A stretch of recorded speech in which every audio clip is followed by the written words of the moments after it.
Wednesday, June 27th, 2018, also known as Rusev Day, and you are tuned in to This is NXT from here in the Locker Room Studios on One Wrestling Video, as well as the Hitting the Marks Pro Wrestling Podcast, available in audio version only at hittingthemarks.podbean.com. My name is Jargo. As you can see, we've made some changes here inside of the Locker Room Studios, but one thing that hasn't changed is we are here tonight to talk a little bit about NXT. So let's kick things off, coming to us from Full Sail University in Orlando, Florida. This, of course, the first set of tapings since TakeOver Chicago. The show kicks off with the announcement of the new tag team champions, Mustache Mountain. For people like myself who did not watch the UK special on the WWE Network as of yet, this, of course, transpiring at the NXT UK tournament at the Royal Albert Hall, which aired Monday and Tuesday on the WWE Network. We then come back live in Sale of the Full Sail Arena as Aleister Black makes his entrance. This, of course, the first time that we've heard from the champion since TakeOver Chicago. Aleister grabs the mic and is welcomed by the Full Sail faithful. Adversity is how you deal with adversity, which is what defines you as a champion, Aleister tells us. Aleister then goes on to praise Lars Sullivan in his match at TakeOver Chicago. But when faced with that adversity, Aleister says he made it fade to black. Enter everyone's favorite dirtbag, Tommaso Ciampa. Ciampa says that you may have stood up to the face of adversity, but now it is time that you come face to face with the devil. At least Tommaso Ciampa knows his role inside of this story. Ciampa says that the title makes Aleister Black. It's not Aleister Black making the title. He reminds us that the main event at TakeOver was Ciampa versus Gargano, and Ciampa was the one who was victorious. And not only did he beat Johnny Wrestling, he did it with his hands literally tied behind his back. But now, Ciampa is focused on the NXT Championship. Ciampa says there's a certain mystique to Aleister Black, but when Ciampa defeats Black, he will lose more than the NXT Championship. He will lose that mystique, and his reign will fade to black. Ciampa then waves goodbye and exits. Yes, please. I've been saying that we needed a personal challenge for Aleister Black, and Tommaso Ciampa absolutely fits the bill. In fact, I can't think of anybody inside of NXT that would be better for Aleister Black to be facing at this point other than Tommaso Ciampa. Let's just hope that Ciampa can make this feel as personal as the feud did with Gargano, and I'm not even opposed here, guys. I agree with Tommaso Ciampa. There is a mystique to Aleister Black, but where we disagree is it's not that Black is going to lose that mystique in losing to Tommaso Ciampa. That mystique was lost when Aleister Black won the NXT Championship. I'm all for Tommaso Ciampa taking this title. Of course, we would find out a little bit more as far as Tommaso Ciampa, Johnny Gargano, Aleister Black, and this entire story would start to unfold a little bit later on inside of this episode. We cut back to the announce desk. Welcome back, Mauro Ranallo. God knows we missed you at TakeOver Chicago. And they give us an update on the aforementioned Lars Sullivan. Evidently, Lars is out with a broken jaw. They show us the x-rays. This is the first that I have heard about this injury. I'm going to have to research this a little bit. Catch up with us Friday at hittingthemarks.podbean.com. I will have an update for you. See if this is a shoot injury or if this is some kind of work that's going on just to rebuild Lars and give him back some credibility in taking that loss to Aleister Black at TakeOver Chicago. We then go to a bit of a press conference outside of what I assume was Full Sail with Vanessa Bourne.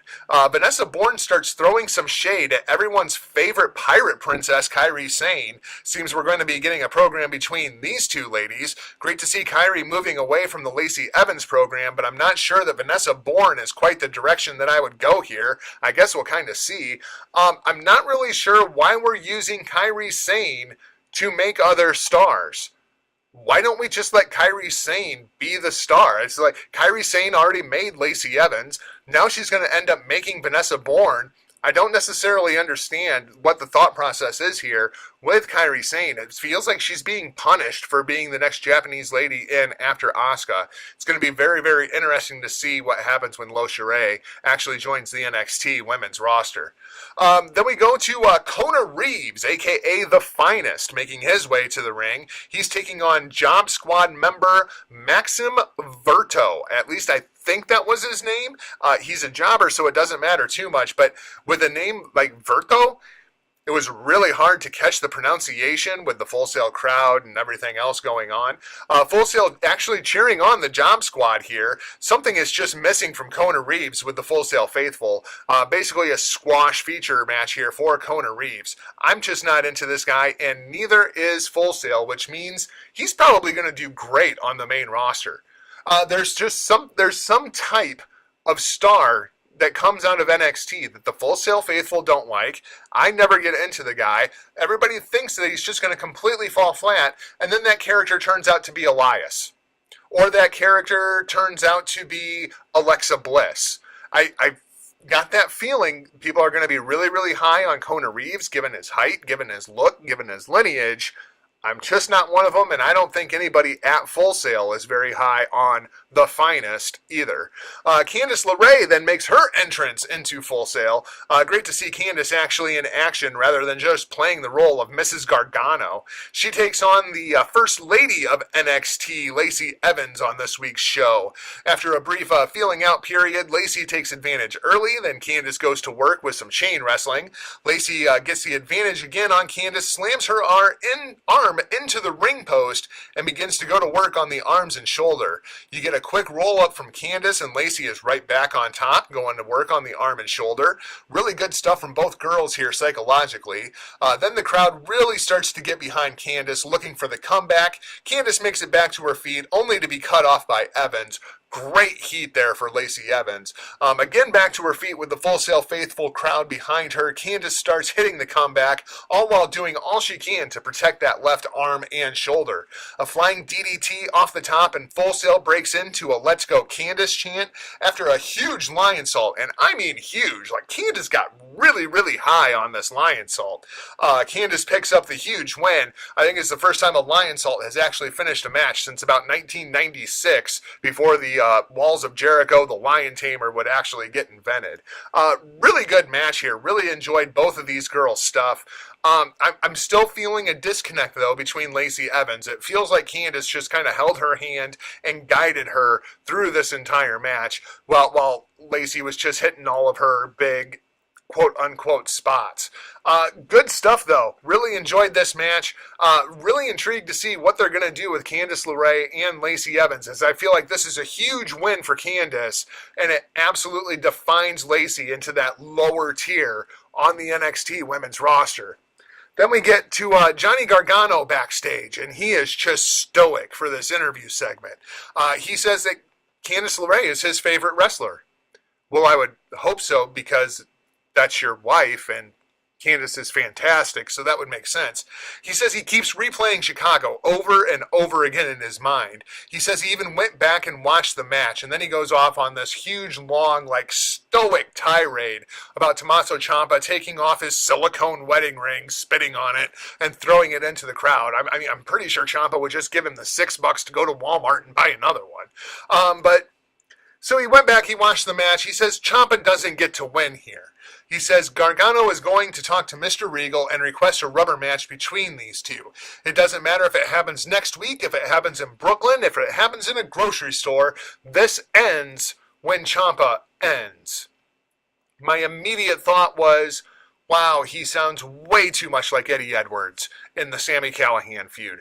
I do not want to see Gargano go off on this crazed, obsessed, becoming the heel mission to get even with Tommaso Ciampa. That's not the story I want to see here. Let's break these two apart for a little while. Let Ciampa go off, maybe win the NXT title, and maybe we get Gargano and Ciampa 3 for the NXT championship. Kind of like that. We also then get another vignette with Heavy Machinery, who is coming for the mighty, as well as evidently some brats and hot dogs. I'm not really sure that anyone cares, but this could be a fun undercard tag program. Unfortunately, I'm just not really into either one of these two teams, so hopefully this will be fairly quick and a little bit painless. Then we get a tweet from Mr. Regal announcing that Johnny Wrestling needs to move on from Tommaso Ciampa, and Gargano will face EC3 next week. Thank you, Mr. Regal. Thank you for agreeing with me that we need to split these two up. As far as the EC3 thing goes, obviously EC3 feels he has a score to settle with Johnny Wrestling, as Johnny Wrestling interrupted one of his matches to announce that he had signed his contract for Gargano and Ciampa 2 a couple of weeks ago. I'm curious where this is going to rank things out inside of the hierarchy, because it seems as though we're going to have Tommaso Ciampa going after Aleister Black come Brooklyn time. It also seems as though the North American match has been set up, so we'll have to see exactly what kind of program we're going to get here between EC3 and Johnny Gargano. Maybe this is something that carries through all the way until Brooklyn as well. Then we then get a Candice backstage segment. Candice says that she has now kind of reevaluated her career, and it's time for her to refocus on her future and her goals, and that goal is the NXT Women's Championship. Yes, please. Can I get Candice LeRae versus Shayna Baszler in Brooklyn? Because I would like that very much.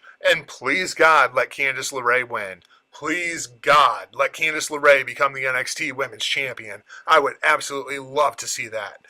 Speaking of champions, Tyler Bate and Trent Seven, the aforementioned Mustache Mountain, enter Full Sail, showing off their newly won NXT Tag Team Championships.